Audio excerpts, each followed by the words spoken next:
Colours ಕನ್ನಡದಲ್ಲಿ ಪ್ರಸಾರವಾಗ್ತಾ ಇರುವಂತಹ ಯಜಮಾನ ಸೀರಿಯಲ್ನಲ್ಲಿ ರಾಘವೇಂದ್ರ ಅಥವಾ ಈ ರಾಘು ಅನ್ನುವಂತಹ ಪಾತ್ರಧಾರಿಯ ನಿಜವಾದ ಹೆಸರೇನು, ಅವರು ಯಾವ ಊರಿನವರು, ಅವರ ಫ್ಯಾಮಿಲಿ, ಅವರ ಎಜುಕೇಶನ್, ಅವರ ಹಿನ್ನೆಲೆ, ಇದೆಲ್ಲದರ ಬಗ್ಗೆ ಸಂಪೂರ್ಣವಾದ ಮಾಹಿತಿ ನಿಮಗೆ ಈ ಒಂದೇ ವಿಡಿಯೋದಲ್ಲಿ ಸಿಗುತ್ತೆ.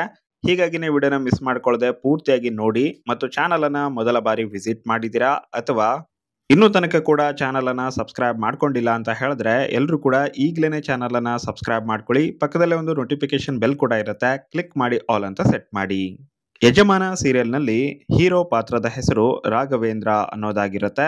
ಡೆಲಿವರಿ ಬಾಯ್ ಆಗಿ ಕಾಣಿಸಿಕೊಂಡಿರುವಂತಹ ಇವರು ಸ್ವಲ್ಪ ಕೂಡ ಸ್ವಾರ್ಥವಿಲ್ಲದೇನೆ ಕಷ್ಟಪಡುವಂತಹ ಪಾತ್ರಧಾರಿ, ಹಾಗೇನೆ ಮನೆಯವರಿಗಾಗಿ ಏನು ಮಾಡಲು ಕೂಡ ಸಿದ್ಧ ಇರುವಂತಹ ಒಂದು ಪಾತ್ರ ಇವರದ್ದಾಗಿರುತ್ತೆ. ಇದಾದ ನಂತರ ಅವರು ಕಾಂಟ್ರಾಕ್ಟ್ ಮದುವೆಗೆ ಸೈನ್ ಅನ್ನ ಹಾಕ್ತಾರೆ. ಅದಾದ ನಂತರ ಏನೆಲ್ಲ ಆಯ್ತು ಅನ್ನೋದನ್ನ ನೀವು ಸೀರಿಯಲ್ ನಲ್ಲಿ ನೋಡೇ ಇದ್ದೀರಾ.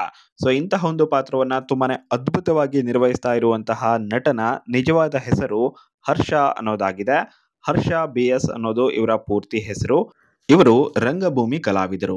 ಸೊ ಇವರ ನಟನೆಯನ್ನ ನೋಡಿದಾಗ್ಲೇನೆ ನಿಮ್ಗೆ ಅಂದಾಜು ಆಗಿರಬಹುದು ಇವರು ರಂಗಭೂಮಿ ಕಲಾವಿದನೇ ಇರಬಹುದು ಅಂತ ಹೇಳಿ. ಅಷ್ಟರ ಮಟ್ಟಿಗೆ ನೈಜ ನಟನೆಯನ್ನ ತೋರಿಸ್ತಾ ಇದ್ದಾರೆ ಹರ್ಷ ಅವರು. ಹರ್ಷ ಅವರು ಮೂಲತಃ ತುಮಕೂರಿನವರು. ತುಮಕೂರು ಜಿಲ್ಲೆಯ ತಿಪಟೂರು ಇವರ ಊರಾಗಿರುವಂತದ್ದು. ಅಟ್ ಪ್ರೆಸೆಂಟ್ ಅಲ್ಲಿ ಇವರು ನೆಲೆಸಿರೋದು ಬೆಂಗಳೂರಿನಲ್ಲೇನೆ. ಇನ್ನು ಇವರ ಎಜುಕೇಶನ್ ಅನ್ನ ನೋಡೋದಾದ್ರೆ ಇವರು ತಮ್ಮ ಪ್ರಾಥಮಿಕ ಶಿಕ್ಷಣ ಮತ್ತು ಹೈಸ್ಕೂಲು ಶಿಕ್ಷಣವನ್ನ ತಮ್ಮ ಹುಟ್ಟೂರಾದಂತಹ ತಿಪಟೂರು ಮತ್ತು ತುಮಕೂರು ಜಿಲ್ಲೆನಲ್ಲೇನೆ ಕಂಪ್ಲೀಟ್ ಮಾಡ್ಕೊಳ್ತಾರೆ. ಇದಾದ ನಂತರ ಅವರು ಬೆಂಗಳೂರಿಗೆ ಬರ್ತಾರೆ.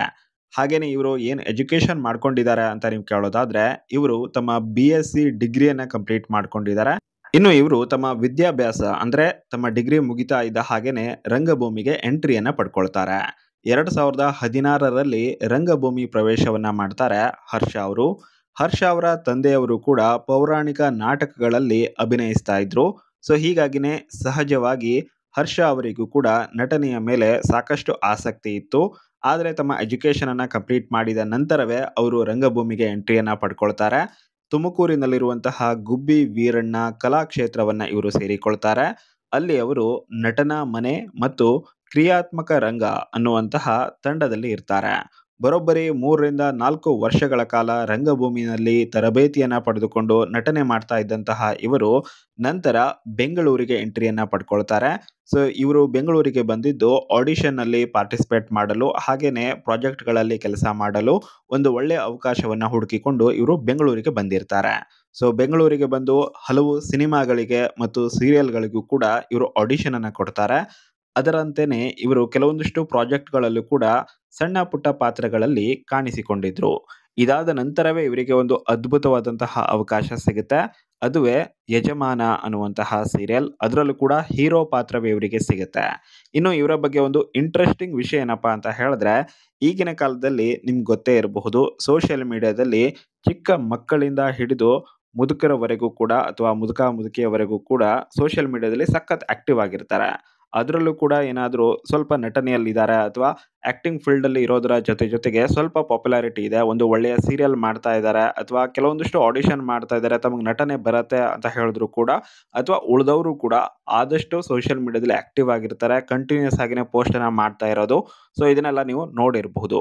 ಆದ್ರೆ ಇಲ್ಲಿ ಹರ್ಷ ಅವರು ಸೋಷಿಯಲ್ ಮೀಡಿಯಾಗೆ ಎಂಟ್ರಿಯನ್ನ ಕೊಟ್ಟಿದ್ದು, ಇನ್ಸ್ಟಾಗೆ ಎಂಟ್ರಿಯನ್ನ ಕೊಟ್ಟಿದ್ದು ಅಂದ್ರೆ ಇನ್ಸ್ಟಾಗ್ರಾಮ್ಗೆ ಎಂಟ್ರಿಯನ್ನ ಕೊಟ್ಟಿದ್ದೆ ಈ ಯಜಮಾನ ಸೀರಿಯಲ್ಗೆ ಆಯ್ಕೆ ಆದ ನಂತರ. ಅದರಲ್ಲೂ ಕೂಡ ಸೀರಿಯಲ್ ನಲ್ಲಿ ಕಾಣಿಸಿಕೊಂಡ ನಂತರ ಸೀರಿಯಲ್ಗೋಸ್ಕರನಾದ್ರೂ ಇನ್ಸ್ಟಾಗ್ರಾಮ್ಗೆ ಬರಲೇಬೇಕಾಗಿ ಬಂತು. ಅದರಿಂದಾಗಿನೇ ಇವರು ಇನ್ಸ್ಟಾಗ್ರಾಮ್ಗೆ ಎಂಟ್ರಿಯನ್ನ ಕೊಟ್ಟಿದ್ದು. ಇಲ್ಲ ಅಂತ ಹೇಳಿದ್ರೆ ಇವರು ಸೋಷಿಯಲ್ ಮೀಡಿಯಾಗೆ 100% ಬರ್ತಾನೆ ಇರ್ಲಿಲ್ವೇನೋ.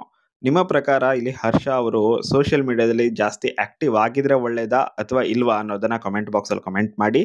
ಹಾಗೇನೆ ಈ ಯಜಮಾನ ಸೀರಿಯಲ್ನ ಹೀರೋ ಪಾತ್ರಧಾರಿಯಾಗಿರುವಂತಹ ಹರ್ಷ ಅವರ ನಟನೆ ನಿಮಗೆ ಇಷ್ಟ ಆಯ್ತೋ ಇಲ್ವೋ ಅನ್ನೋದನ್ನ ಕೂಡ ಕಮೆಂಟ್ ಬಾಕ್ಸ್ ಅಲ್ಲಿ ಕಮೆಂಟ್ ಮಾಡಿ ತಿಳಿಸಿ. ಸೊ ವಿಡಿಯೋಗೆ ಲೈಕ್ ಮಾಡಿ, ಶೇರ್ ಮಾಡಿ. ಮುಂದಿನ ವಿಡಿಯೋದಲ್ಲಿ ಮತ್ತೆ ಸಿಗೋಣ.